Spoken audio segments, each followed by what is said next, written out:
바울에 대해서 한번 살펴보면 바울의 고백, 바울의 노래, 바울의 찬송, 바울이 살아가면서 어떠한 스타일로 살아갔을까요? 우리가 성경은 기독교 교육은 가르치는 게 아니고 바라보는 거다.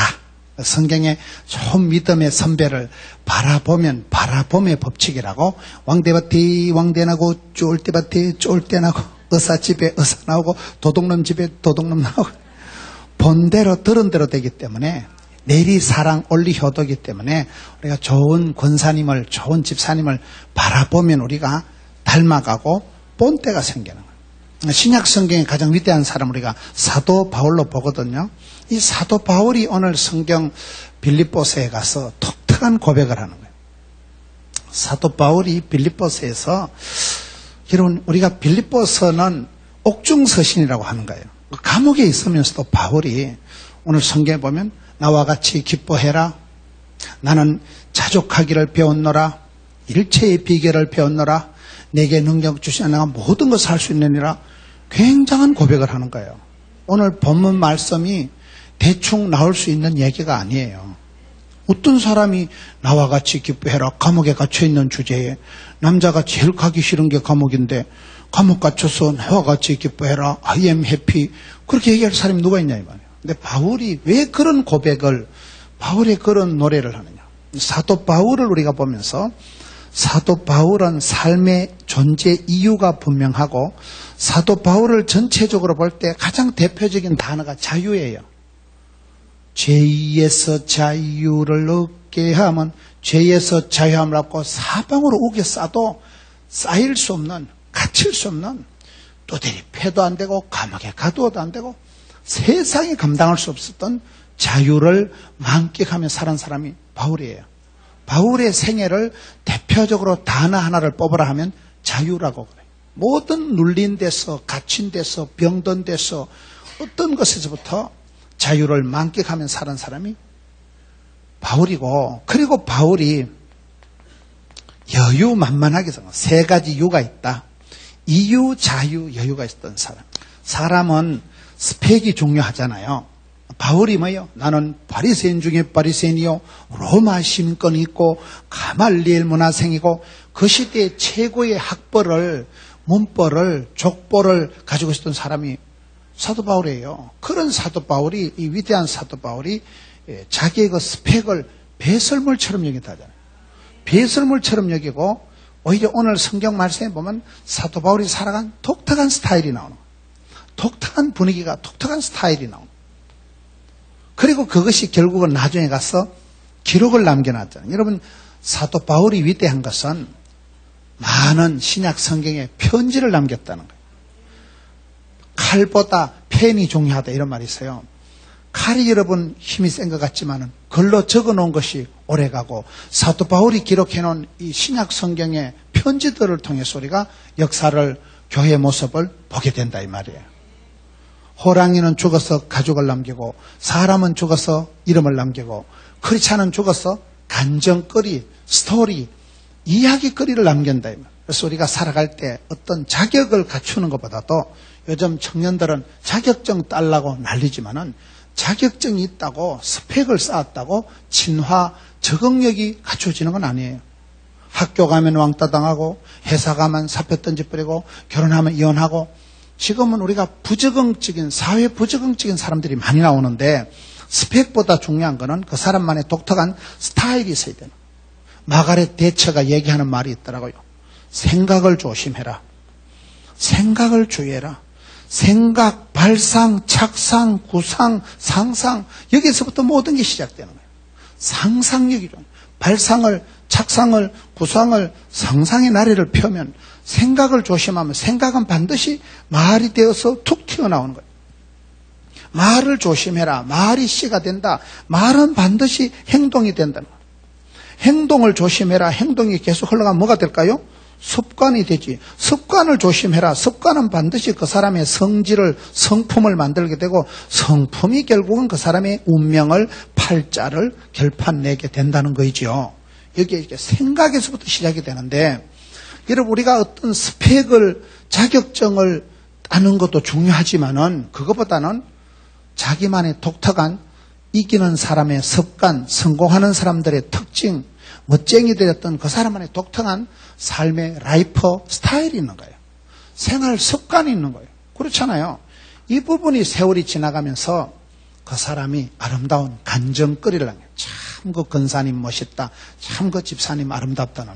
그래서 우리가 바울을 통해서 오늘 성경의 바울의 고백, 바울의 노래, 바울의 찬송, 바울의 삶의 이유, 이 바울에게서 보는 몇 가지가, 이런 바울이 보세요. 사도행전 20장에 이제 나는 예루살렘으로 간다.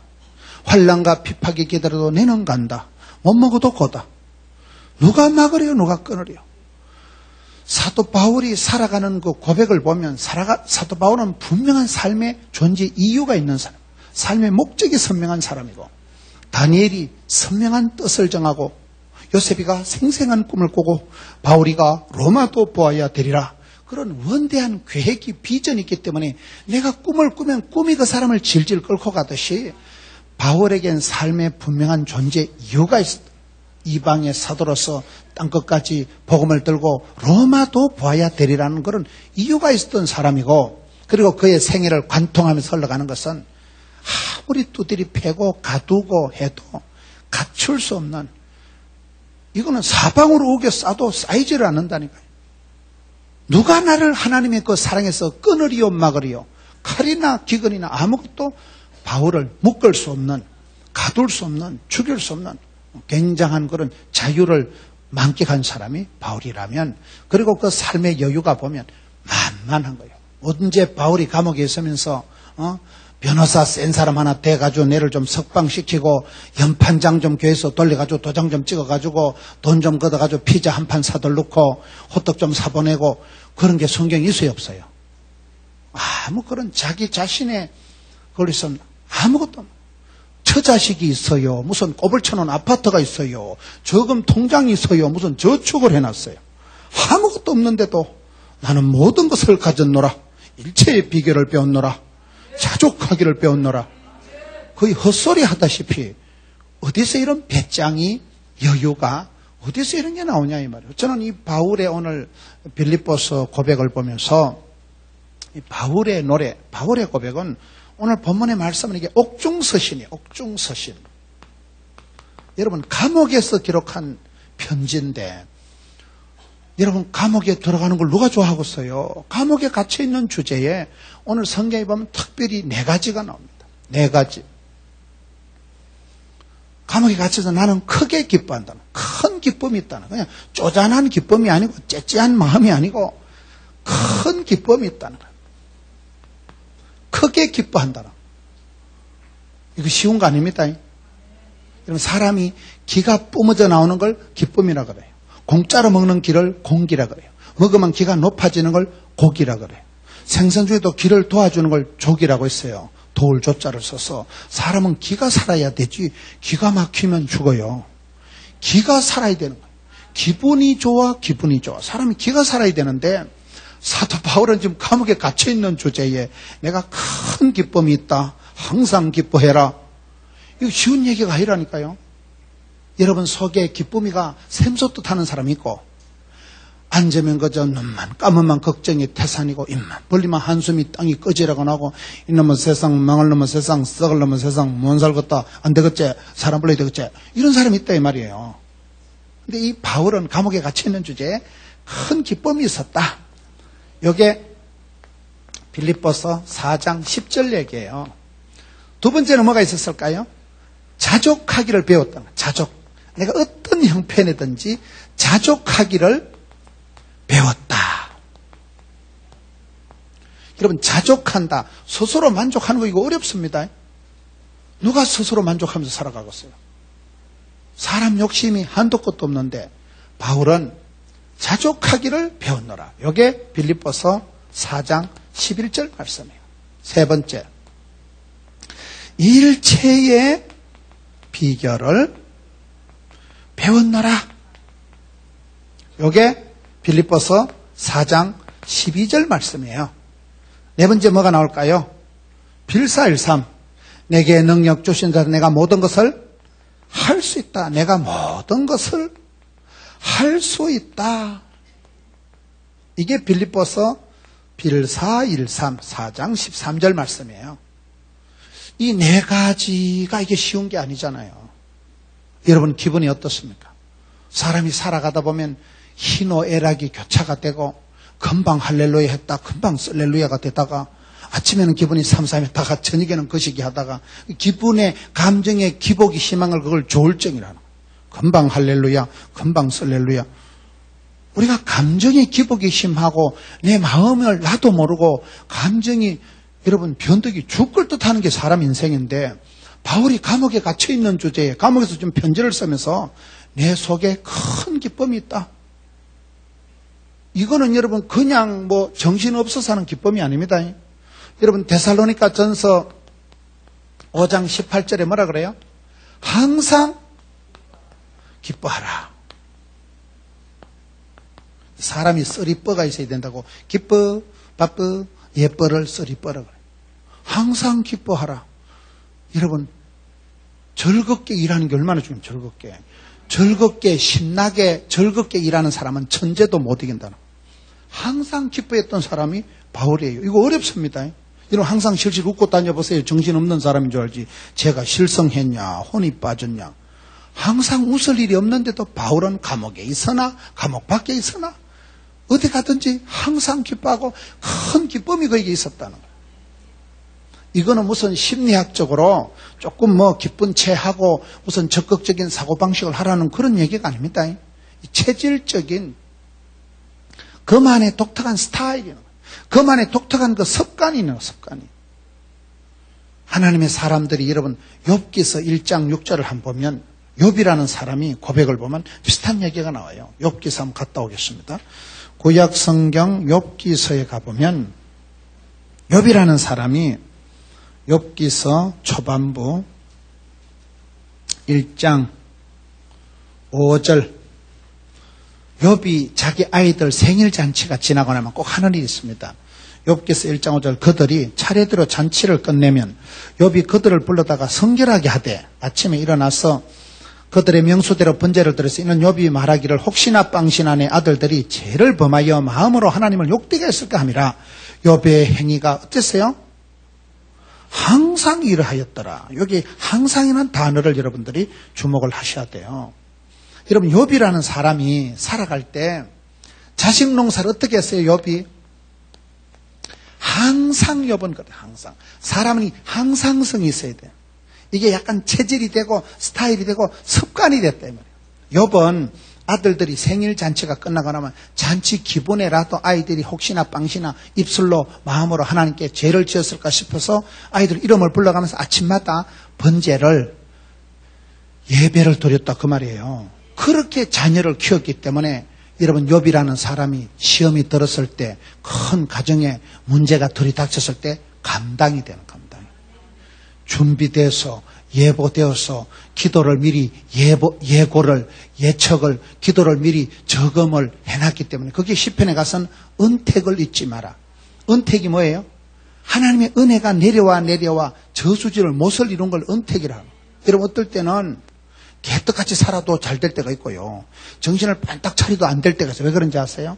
내가 엉망이가 징창으로 살도 잘 될 때는 엄마가 아버지가 할머니가 기도를 많이 저금을 해놨어 그래요.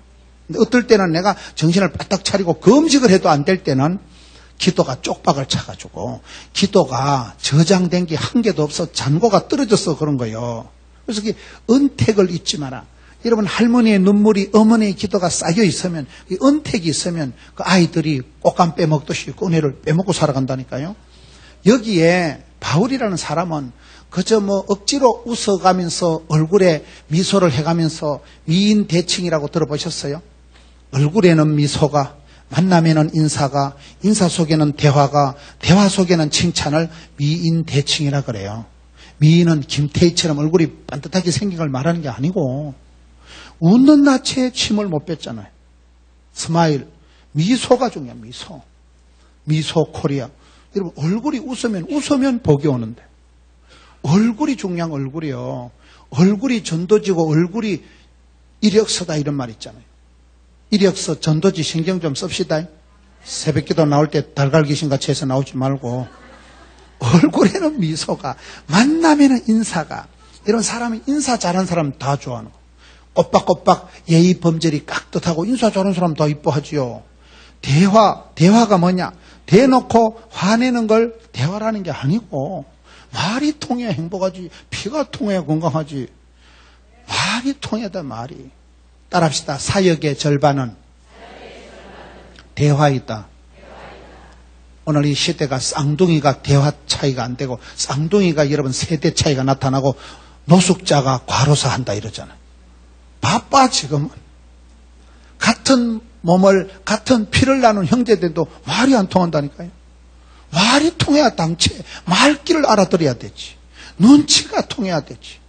말귀를 알아들어야 되고 일머리를 잡아야 되는데 이 시대가 대화가 부족하고 소통이 안 되고 이런 시대인데 여러분 대화가 돼야 돼. 그 다음에 칭찬. 칭찬은 뭐예요? 칭찬할 건데기가 없어도 인간관계는 다 부머랭이라고. 여러분 누군가가 나를 자꾸 씹어돌리고 욕하는 게 좋겠어요? 칭찬하는 게 좋겠어요?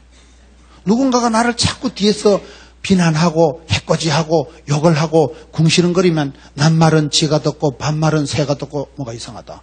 하여튼 다 귀에 들어와 세월이 지나가면. 그러면 여러분 그 자식이 좋겠어요? 안 좋겠어요? 안 좋지.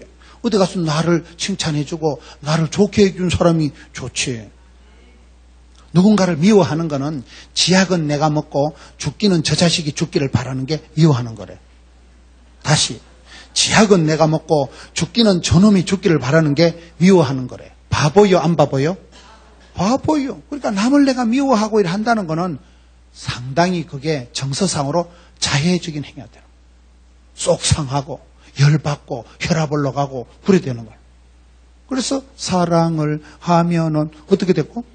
예뻐지지. 미워하고 열받으면 감기 걸리지. 그래서 이게 미인 대칭, 그저 바울이 표정 관리하고 바울이 그냥 얼굴에 미소를 짓는 게 아니고 바울은 데살로니가서 5장이 뭐요? 항상 기뻐해라. 내게는 큰 기쁨이 있다. 감옥에 가다 놨지만 기쁨이가 샘솟듯한. 저는 표현을 그 표현을 좋아해요. 기쁨이가 샘솟듯하고 은사를 부릴듯하게 하고 청춘을 독소리같이 새롭게 하시는도다. 여러분 우리가 신앙생활 할 때 내 마음의 영성을 저수지 같은 인간이 되지 말고 샘물 같은 인간이 되거라 이런 말이 있어요. 이게 무슨 말일까요? 저수지는 아무리 넓어도 콱 가두어 놓으면 썩어버리고 침전물이 생기고 냄새가 나지만은 욕심 많아서 웅덩이를 가두어 놓으면 이게 문제가 있지만 샘물은 뭐예요? 작아도 퐁퐁 솟아나면서 깊은 산속 옹달샘이 퐁퐁 솟아나니까 이파리도 떠내려가고 헐탕물도 떠내려가고 자기 정화 능력이 있는 게 샘물이랍니다.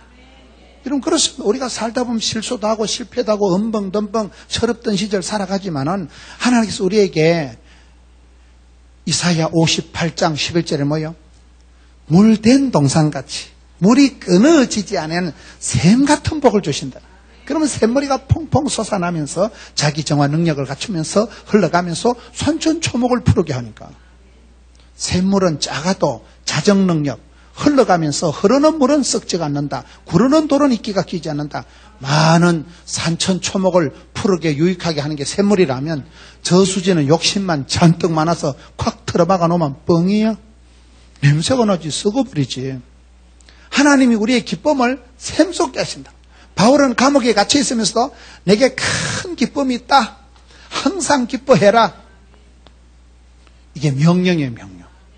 참 재밌는 것은 내가 좋아서 좋은 건 아니에요.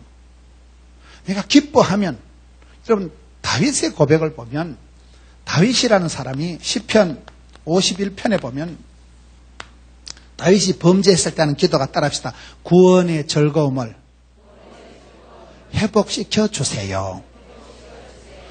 다윗이 범죄하고 실패하고 난 뒤에 사람이 죄를 짓고 나면 죄를 지은 것도 큰 문제지만은 죄를 짓고 난 뒤에 마음이 무너져. 에휴, 나는 어째 인간이 요 모양밖에 안 될까? 나는 어떻게 의지가 박약하고 내가 안 한다고 그렇게 얘기를 해놔놓고 안 되는 줄 알면서 왜 그랬을까? 그렇게 안 한다고 다짐을 해놓고 개가 토한 것을 다시 먹듯이 다람쥐 쳇바퀴 돌아가듯이 반복적인 상습적인 그런 죄를 짓고 나면 사람이 살고 싶은 마음이 없어지는 거예요. 자기 자신이 꼬라지가 보기 싫어지는 거예요. 나는 어째된 인간이 요 모양 요 꼴인가? 나는 인간 쓰레기인갑다. 안 되겠다. 안 되겠지. 사람 불러야 되겠지. 힘들겠지. 어렵겠지. 사람이 우울해진다니까요. 자기 자신이 꼴보기 싫고 자기 자신에 대해서 열등감, 수치감, 쪼다감, 죄책감 이런 감정이 생기면 자기 자신이가 가치가 없이 느껴지는 거예요. 여러분 아무도 죄를 안 지어 보셨기 때문에 그런 감정을 못 느껴보신 모양인데 사람이 돈을 잃거나 사고를 치거나 실수를 하면 안 그래도 기분이 나쁜데 옆에서 야 이 덩신아 야 이 바보 쑥매가 그러면 기분이 좋아요 안 좋아요? 확인 사살이요. 그래 나도 그래 생각한다. 죽어야지. 사람이 요렇게럼 흘러간다니까. 다윗이 하나님을 믿고 잘 살다가 실수를 하고 죄를 짓고 나니까 안 그래도 기분이 우울한데 안 그래도 억장이 무너지는데 마음의 기쁨이가 싹 사라지고 완전 우울증이 돼가지고 완전 찌질이가 돼가지고 이 썩을 놈, 나쁜 놈, 죽일 놈, 이상한 놈 그렇게 자기 자신이 미워진다 이 말이에요. 그래서 하나님께 기도하는 게 뭐예요? 구원의 즐거움을 회복시켜달라는 거예요. 즐거움이 많습니다. 세상 사람들은 술 한 잔 꺾어가면서 막걸리 한 사발 마시는 맛으로 살아가고 담배 한 꼬발이 그러면서 살아가겠지.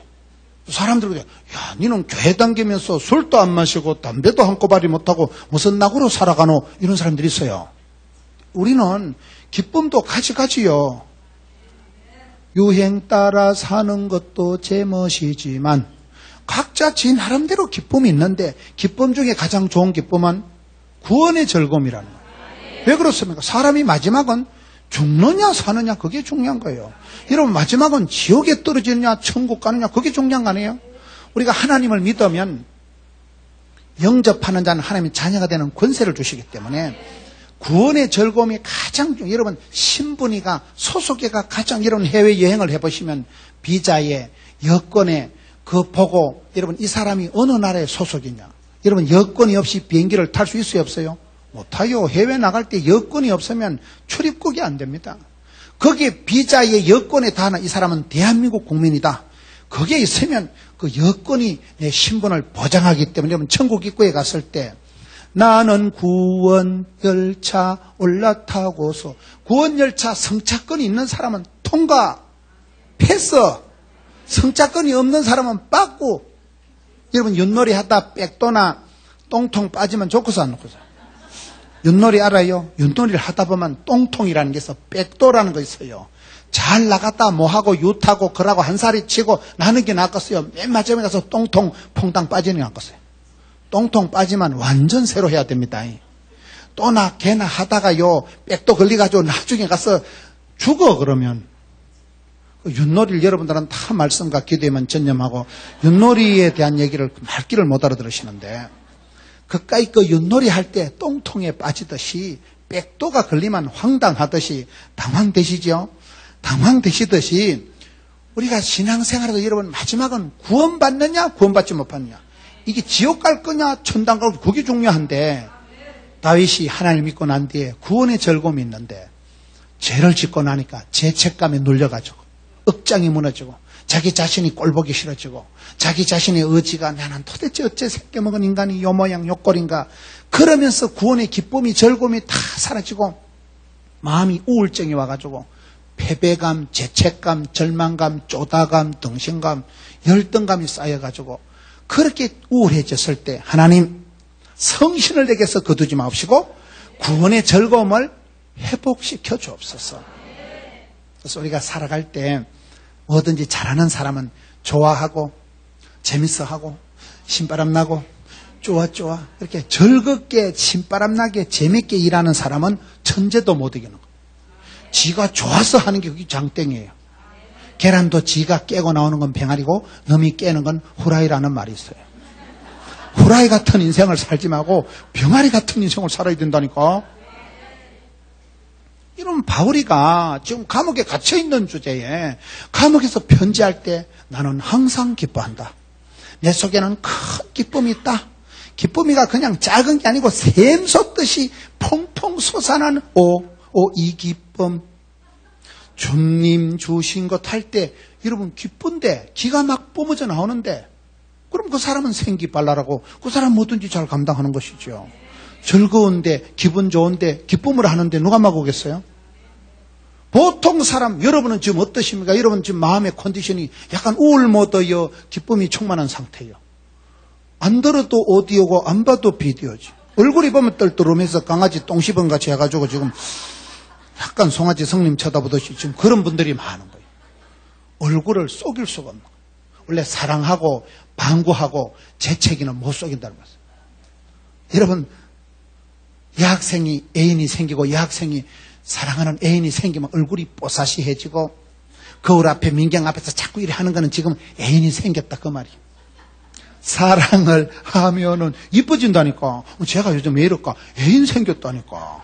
여학생이 애인이 생기면 막 자꾸 거울을 쳐다보고 원판 불변의 법칙인데도 자꾸 막 얼굴을 또 왜 애인 만나려고 그러. 사랑을 하면 속일 수가 없다는 거예요. 막 마음이 얼굴이 솟아나고 피어나고 사랑을 하면은 예뻐져 이렇게 되니까요. 방구 한 대 끼워봐 냄새 진동하지 그걸 어떻게 속일 수가 있어요? 재채기가 터지면 어떻게 속였어요? 가난도 못 쓰긴데. 여러분 찢어지게 가난하게 살고 막 손톱 밑에 때가 꼬질꼬질하고 그렇게 험하게 거시게 살다가 오랜만에 명품을 걸친다고 빈티를 커버할 수 있을까? 토가 나. 피부가 다르고 벌써 하면 이게 저처럼 게 말투가 촌발 충만한 사람은 내가 아무리 끝말을 올려도 안녕하십니까 이런다고 서울말 되는 게 아니야. 그냥 알아. 그냥 저 사람 완전 촌놈이구나. 완전 시골 스타일이구나. 포가 나지. 속일 수가 없다니까. 말투를 억양을 아무리 자기는 서울 사람인 척하고 안녕하십니까 뻥이야. 빈티를 못 속인다니까요. 가난을 속일 수가 없어요. 가난을요. 그와 같이 우리가 속에서 기쁨이 솟아나는 게 중요해요. 바울은 감옥에 갇혀 있을 때도 큰 기쁨이 있었다. 성도들에게 편지할 때 항상 기뻐해라. 왜요?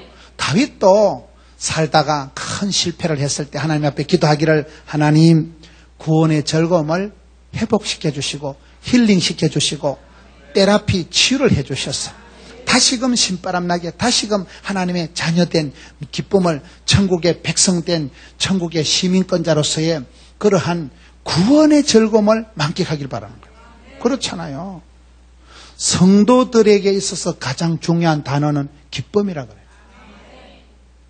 사도 바울의 일생을 주장하는 단어는 자유고 이 빌립보서 옥중서신 빌립보서를 한마디로 얘기할 때 빌립보서는 기쁨의 서신이라고 해요. 기쁨의 서신. 빌립보서는 기쁨의 서신이에요.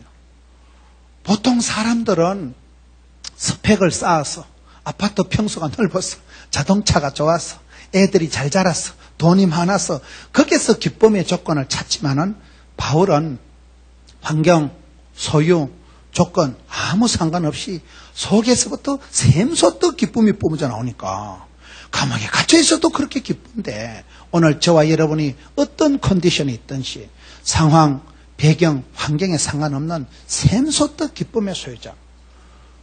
교인, 크리스찬, 성도의 특징은 기쁨이라니까요. 세상이 빼앗아갈 수 없는 그 기쁨이 여러분 가슴 속에 어느 정도 있냐면 저는 우리가 바울을 보면 바울의 지금 4가지를 살펴봤는데 바울의 약점이 많은 사람이에요. 바울의 약점이 저는 4가지라고 해요. 첫째, 바울의 약점이 뭐냐? 바울은 신체적으로 몸에 육체의 가시가 병이 있었던 사람이에요. 고린도후서에 보면 바울이 육체의 가시, 몸에 지병이 있으니까 하나님께 고쳐달라고 3판 간절히 기도했는데 하나님께서 고쳐주셨어요? 안 고쳐주셨어요? 안 고쳐주신 거예요. 손만 얹으면 병이 났고 손수건만 가져가도 병이 나는 그런 천하의 이방의 사도, 위대한 사도 바울인데도 자기 자신의 병을 위해서는 아무리 기도해도 하나님이 안 고쳐주신 거예요. 사람은 여러분 몸이 아프면 자꾸 우울해지기 마련이잖아요. 사도 바울이 병을 달고 살아가는 사람. 거기서 나오는 말씀이 내 은혜가 내게 족하도다 이런 말씀이 나오잖아요. 고린도후서에 보면 12장에 그런 말씀이 나와요.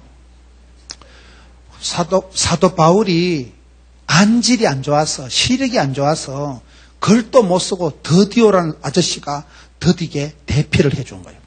사도 바울은 편지를 못 썼고 편지를 못 읽을 만큼 안질이 시력이 거시기 한 사람이에요. 앞에 한 분이 얼마나 깝깝하겠어요.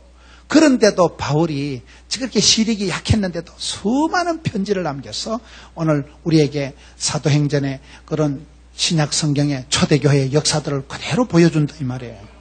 육체적인 가시, 몸의 질병을 안고 살아가면서도 굉장한 핸디캡이 있었지만은 그의 기쁨, 그의 자유는 아무도 막을 수 없었다는 거예요. 두 번째, 사도 바울이 가지고 있는 약점 중에가 설교를 잘 못하는 거예요.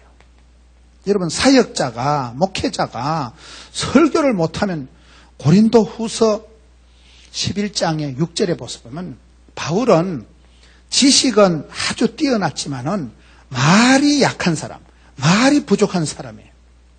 공부는 엄청 많이 하고 가말레일 문화생 로마 시민권이 있었지만은 서피체가 약해가지고 유도가란 청년이 삼층에서 듣다가 졸다 자빠져 죽었잖아요. 여러분, 사도 바울이 오늘 와서 설교하면 여러분 중에 절반은 자빠져 주무실 분들이요.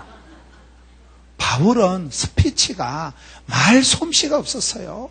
글 솜씨는 뛰어났는데 말이 약한, 말이 부족한 사람. 말을 버벅거리고 어리버리하고 말을 제대로 못해가지고 사람들이 저 사람이 바울 목사님이가 좀 거시기 하다.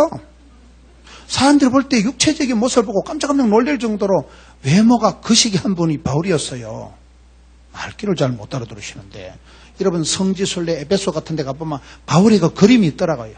좀 표현이 거시기 하지만 대단히 얼굴이 이목구비가 흩어져서 집중이 안 되고 완전 자유민주적으로 생겨가지고 좀 보시기가 이런 비주얼이 안 돼, 은혜가 안 되는 모습이요.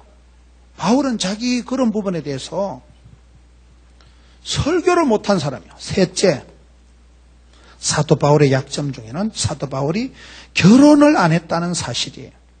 여러분, 결혼을 했다고 꼭 행복하다는 볼 수가 없을 수가 있지만은 장가를 안 갔다는 건 여러분 결혼을 해봐야 미혼정, 고혼정이 들지. 결혼생활 한 30년쯤 한 사람은요 속셈하고는 안 댕겨도 그 새끼 속셈 훤하게 아는 거고요. 적과의 동침, 사랑과 전쟁을 하고 나면요 전투력이 함량돼가지고 한 방에 때리잡아. 아줌마의 힘이라고 있어요. 여러분 결혼생활을 하면 논산훈련소 안 나와도 굉장한 전투력이 함량된다니까. 속셈하고는 안 댕겨도 한마디만 들어도 또 뭔 짓을 하는 거는 그냥 알아. 그냥 감각적으로 본능적으로 동물적으로 알아. 왜? 수십 년을 치고받고 싸우면 한 방에 때리잡는다니까. 그래서 우리가 결혼 생활을 했다고 꼭 행복하다고 콕 집어서 얘기할 수는 없어요. 근데 결혼이라는 건 찌치고 뽑고 미혼정 고혼정 들어가서 사랑과 전쟁을 치르고 나면 사람들이 다 철이 들고요 다 세월 속에서 되는 거요. 이러면 그렇잖아요. 결혼을 한 사람이 꼭 행복하다고 볼 수가 없어. 그런데 세월 속에서 그 결혼이라는 것이 어떤 훈련소, 어떤 학원, 어떤 것보다도 가장 실제적인 마음의 트레이닝을, 인생 수업을, 여러분 만남의 축복을 누린 데가 결혼생활이기 때문에 바울은 장가도 안 가본 사람인데 고린도전서 13장 여러분 사랑장에 보세요. 사랑은 언제나 오래 참고 어찌 알았을까? 부부싸움도 한 판 안 해보고 어떻게 사랑은 거시기 하며 거시기 하면 어떻게 알았을까? 그래서 사도 바울이 위대한 거예요. 장가도 안 가봤지만 결혼생활 하루도 안 해봤지만 사도 바울은 사랑의 고수가 돼가지고 그렇잖아요. 고린도전서 보면 사랑에 대해서 가정에 대해서 부부간에서 얘기하는 거 보면 달인의 경제에서 얘기를 하는 거예요. 네 번째, 넷째 사도 바울의 약점은 성격이 좀 거시기 했다고 봐야 돼요. 여러분 사도행전 15장을 한번 가보세요. 사도행전 15장에 가보면 사도행전 15장을 한번 찾아보세요. 바울이 인간관계가 원만하지 못했어요. 바울은 부탁하면 싸우고 노다지 감옥 들어가고 하여튼 어디 가서 원만하게 전도를 하질 못한 사람이에요. 사도행전 15장 39절 한번 보세요. 서로 심히 다투어 피차 갈라서니 바나바는 마가를 데리고 배 타고 구브로로 가고 바울은 실라를 택한 후에 그 시기 하더라. 여기 있는 말씀이 무슨 내용인가 하면 여러분 사도 바울이 성격이 원만한 사람이 아니고 여러분 지금 여기에 있는 바나바와 심히 다투었다는 것은 그럴 수가 없어요. 바나바는 바울의 은사요, 선생님이요, 사부님이요, 멘토요, 영적인 아버지 같은 분이에요. 돌깡패 같은 그런 거친 교회를 해코지하던 사울을 다소에까지 와서 스카웃해서 부교역자로 데려다가 키워준 사람이 바나바예요. 최초의 선교사 바나바예요. 여러분 착한 사람, 믿음과 성령이 충만한 사람이 바나바예요. 저는 신약성경에서 가장 제가 헌모하고 인격적으로 좋아하는 사람이 바나바예요. 늘 남 잘 되기를 바라고 자기는 역사의 뒤안길로 사라지고 그 깡패 같은 사울을 스카웃해다가 초대교회의 지도자가 되고 나중에는 대사도 바울을 만들어주고 자기는 뒤에서 사라지고 모든 주도권을 선교 주도권을 바울에게 다 넘겨준 사람이 바나바예요. 최초의 안디옥 교회 담임 목사님이 바나바예요. 제가 성지순례를 가서 보니까요. 그 지역에 담임 목사님 이름이 있더라고. 제1대 담임 목사님이 바나바요. 제2대 담임 목사님이 바울이요. 이야, 2000년 동안 목사님들 이름이 적혀 있는데 그 끝에 내 이름이 좀 찡가줬으면 좋겠더라고. 최초의 안디옥 교회 담임 목사님이 바나바라니까요. 그분이 이 아이를 데려다가 인간을 만들어서 사람을 만들어줬는데 그거다 대고 심히 다투고 피차 찢어지니 이러면 되겠어 안 되겠어요? 사도 바울이 스타일이에요. 어디 가서 원만하게 전도를 못하고 셀이 붙어가지고 끝장을 보고 감옥에 갇혀야 직성이 풀리는 사람이라니까요. 노다지 감옥 들락날락한 사람이에요. 성격이 원만한 사람이 아니에요. 관계 중심인 사람이 아니에요. 일 중심인 사람이요. 성교 여행 갔다 비실거리는 마가를 확 잘라버리는 거예요. 피도 눈물도 없이 잘라버리는 거예요. 그러한 성격상에 모진 사람, 가정생활을 결혼생활을 안 해본 사람, 설교를 못한 사람, 신체적으로 몸에 병이 있던 사람임에도 불구하고 오늘 여기서 나오는 고백들은 내게 큰 기쁨이 있다. 일체의 비결을 배웠다. 자족하기를 배웠다. 모든 것을 할 수 있다. 이 엄청난 고백을 바울이 할 수 있다는 것은 바울의 전체적인 그런 바울의 히스토리를 바울의 어떤 삶의 스타일을 봐야 돼. 스타일을. 그 마지막에 남는 그 간정거리 그것을 우리가 볼 때 참 바울은 그런 최악에서 최상으로 살아간 사람이다. 여러분도 그런 최악에서 최상으로 여러분 되시기를 축원합니다. 유능하게 일도 잘하는 일꾼이 되고 그러면서 가슴이 따뜻한